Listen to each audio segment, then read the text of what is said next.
All right, welcome back to another episode of Metal Sanctuary with yours truly. And today we are going to be joined by my good friend and brother in Christ, Ron Haggerty. It's always good to have you on. Same here. You interrupted my ABBA session. I've been listening to 24 straight hours of ABBA. Well, at some point you have to call it quits. Yeah, they run out of music at some point. Yeah. Today we're going to be debating the top 5 non-traditional vocalists in metal. And by non-traditional, we're talking like not the melodic vocals, the Rob Halfords, the Bruce Dickinsons, the Dios and the Ozzies and such. We're talking more in the vein of thrash and death metal and black metal and stuff like that. So I'm gonna start off with my number 5 in a second, but there's one that I thought of after I did my list, but I kind of want to throw in as an honorable mention. I'm not very heavy into black metal, but I think Negral from Behemoth is one of my favorites. But that aside, start into my top 5. Now, when I talk about my favorite non-traditional vocalist, I like it to where it can be aggressive, but I still understand what they're talking about. So, with that in mind, my number 5 is George Corpse Grinder Fisher from Cannibal Corpse. Now, I like the 4 records with Chris Barnes better just as far as records are concerned. Vocally, I prefer Corpse Grinder. I prefer his way of delivering. He's very discernible. You can understand what he's saying, and he gives you those guttural screams that, to me, just really aren't matched very often in death metal. Yeah, that's a good choice. I think for my number 5, I'm actually also going to go with a death metal vocalist, but I'm going more north, the New York scene, and that is Frank Mullen from Suffocation.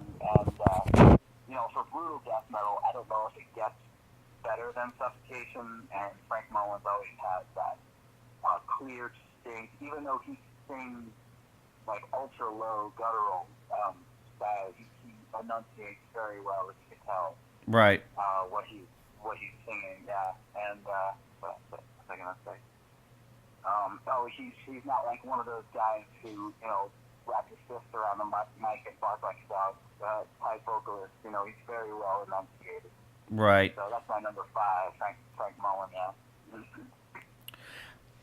I went all across the board kind of on mine. So my number 4 is probably going to be a little shocking. I went with Devin Townsend of Strapping Young Lad and also the Devin Townsend Project. And while he does incorporate some melodic vocals, he's mainly into the aggressive kind of, maybe not as guttural necessarily, but that definitely that thrash aggressive vocal.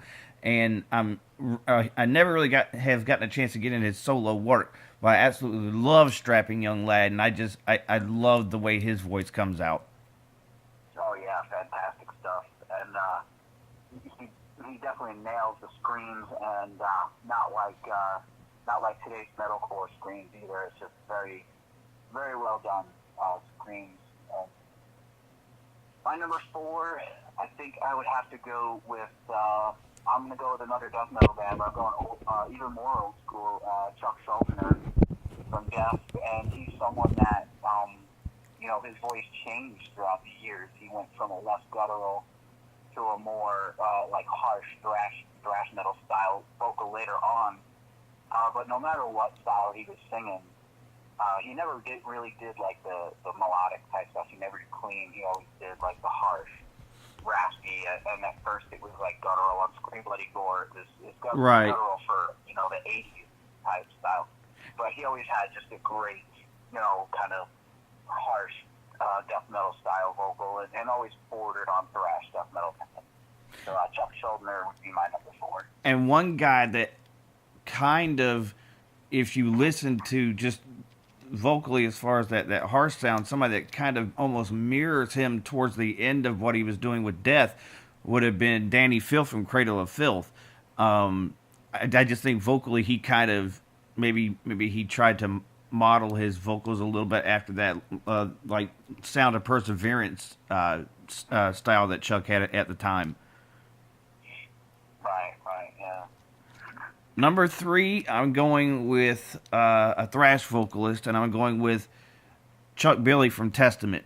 Now, early in the first few records, he had aggressive, and then he had kind of melodic, and then once they hit low, it was on after that. It was a straight up, almost kind of death growl, and as the band got heavier, he got heavier in vocals, and that's the vocal period I love the most from Testament. I just think he's just one of those that it's not overdone when he did it. It's not like he took something that was going on in a different subgenre, incorporated it, and it dumbed their sound down. It really fit what they were doing. Oh yeah, Chuck Billy was fantastic at that, and he even showed flashes of that on the first couple albums. He did it here and there in spots.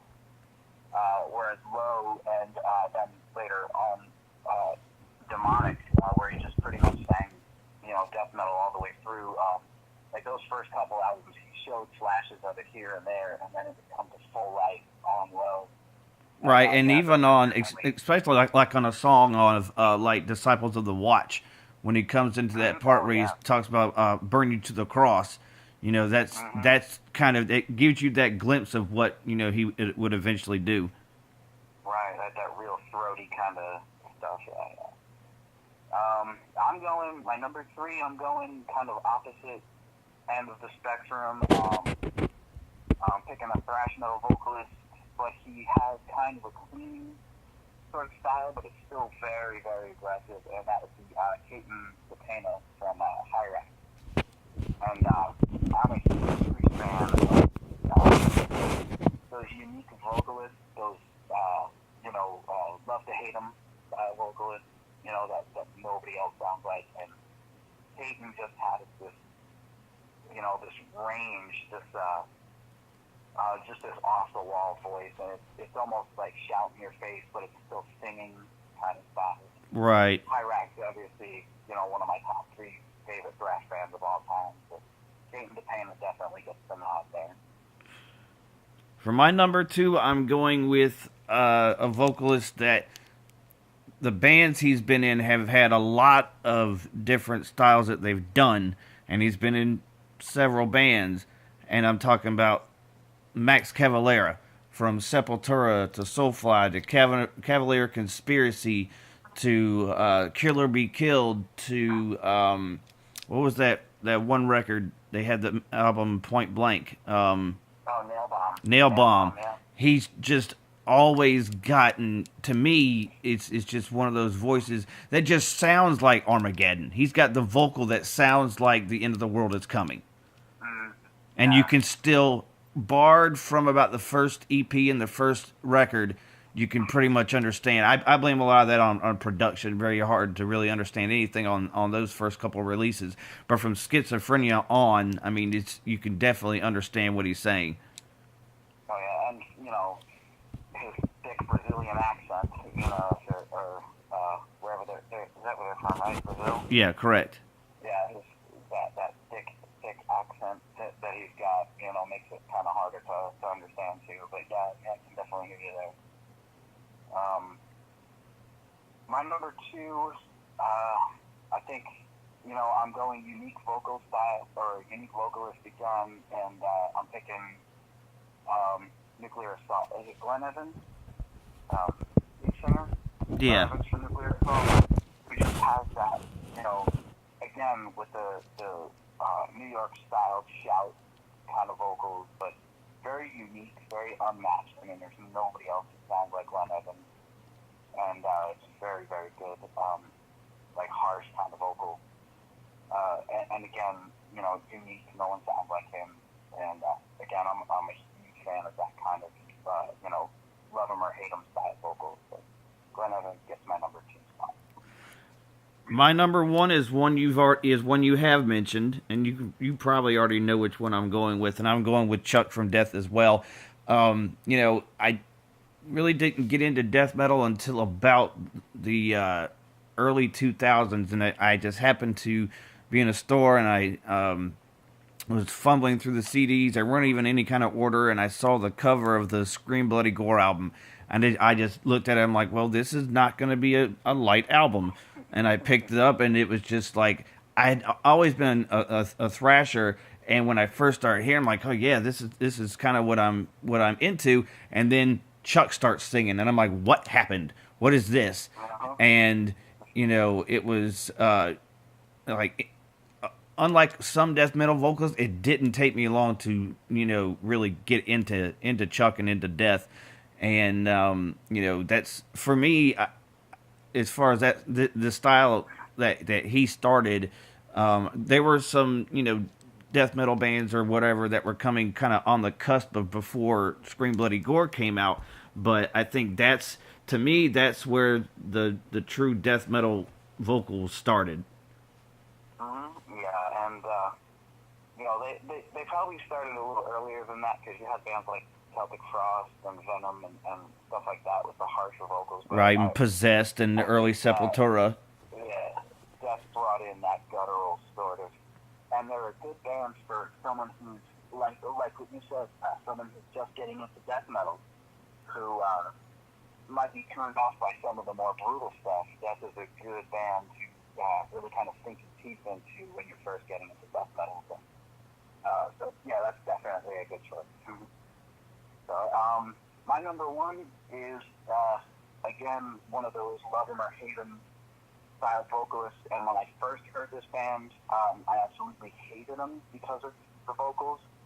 But over the years, I really started to dig their stuff. And this is Sean Killian from Violence. And those 3 albums they did, or the first 2 in particular, Eternal Nightmare and Oppressing the Mass. He just has this aggression about him, and he's not really singing, but he's just like a yelling in your face kind of style, not like the metalcore screaming again, Right. Another youth vocalist that really brings forth like the aggression and the power, and his stage presence is just phenomenal to a band I wish I could have gotten to see live. So, Sean Killian for many years now has been my favorite thrash metal vocalist. So that's my number one. Well, we have one in common. So, what I'd like to do is be able to have a top 5 that's consistent, but I don't know how well that's going to work. So, what I'm just going to say is he's got my 5, his 5, I've got my 5, and we'll just lay it to rest at that, and we'll let the audience come up with their own and decide. I'm actually surprised because I didn't really start thinking about this until you started talking about who you were going to pick for number 1. I'm really kind of highly surprised you didn't go with Kurt Winstein from Crowbar. I did think about him, and I probably would put him in a top 10, but I think these guys just kind of round out and sum up what sheer aggression. I think Kurt has the aggression, but he also has that melodicism about him, especially on the later records. So I think these guys with the aggression and the guttural stuff and just the unique voices that nobody else sounds like, especially on my top 3 there. I think they each him out a little bit, but he would definitely be top 10, I would say. All right, well, that is it for this episode. We hope you enjoyed it, and I got to figure out something special in a couple episodes for my number 50. I'm hoping to get up to 30 subscribers by the end of the year. I think I'm somewhere around 25, 26. So if you're watching this and you haven't subscribed... I can help you get more by adding you to some of my videos and talking about you a little bit. So link your page to mine, and hopefully we'll get you some more. And let's give Scott Waters a shout out too. Oh yeah. Oh, definitely. And I'm hoping to I'm hoping to get him back on for some kind of debate. I'm trying to figure out which one would be appropriate for him. I'm looking for somebody to partner up in the King Diamond debate that I want to do. That'll probably be more like up Buddy Porter's alley. But anyway, stay tuned for the next one to come out, and stay metal, and God bless.